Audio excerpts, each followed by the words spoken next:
Los Ratones is the best thing that happened to League of Legends esports, at least in my opinion, or what I've seen.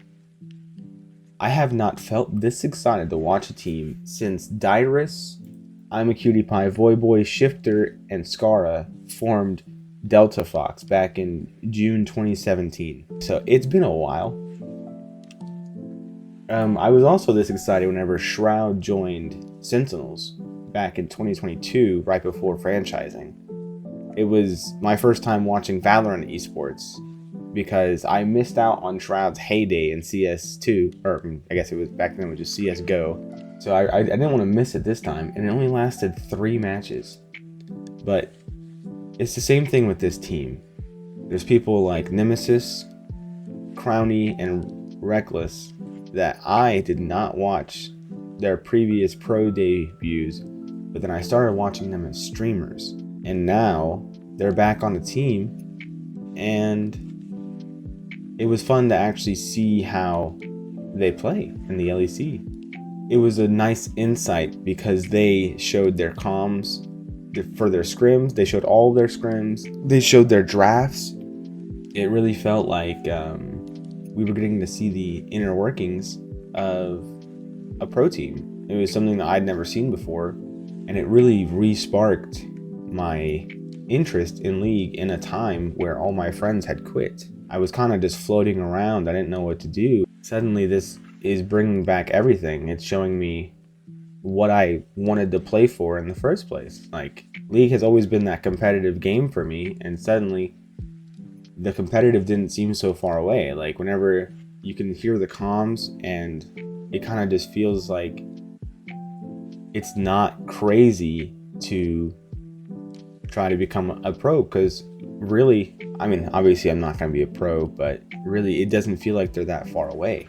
Like, it actually sounds obtainable, and even if I do it just for Clash or something, being able to know what the comms are supposed to sound like, and not just the chaos that is whenever you're playing with randoms or your friends get on and y'all are talking about what happened during the week instead of what's going on in the game. It's just a nice twist. But now it's hard for me to even watch the games because, just like my friends quitting League of Legends and moving on, Los Ratones is starting to feel that sort of bittersweet of, I'm excited for them to play. I want to get more content with them. But at the same time, with every game that passes, I know that we're one game closer to the end. Reckless and Yamato have both said that this is probably going to be like their retirement run.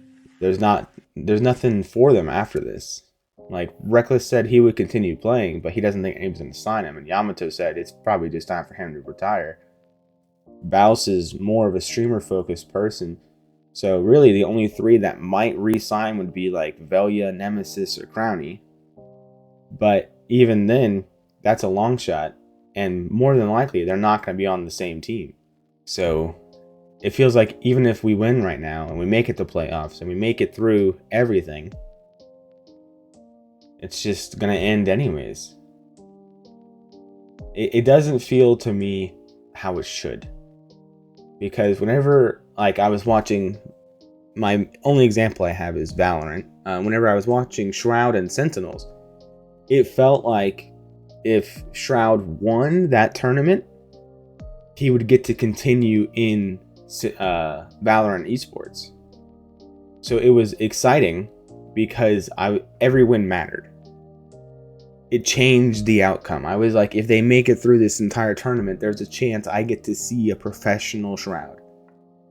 Of course, that's not what happened. We don't know if he would have actually re-signed, but that was how it felt. And in this moment, with how open Baus and Reckless and Cadril are about how this team is probably done after this split, no matter what, it doesn't have the same stakes. Like, I want to see them win. I care a lot about the team, but it feels like if they win, nothing changes. The team still disbands because they're not going to be in the LEC, and they said they're not going to do a whole nother year of the EMEA.